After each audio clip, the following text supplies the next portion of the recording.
In this short tutorial, I will show you how to delete a contact from WhatsApp.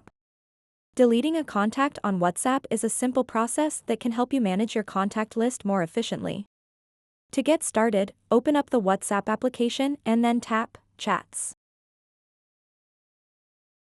After that, tap on the plus button at the top right corner of the screen. This will show you all your WhatsApp contacts. What you want to do next is find the contact that you want to delete. You can scroll through the list, or tap on the search bar at the top and search for someone specific. Once you've found the contact, tap on it. Then tap on the contact's name at the top left. And then tap Edit. All you have to do next is tap Delete Contact.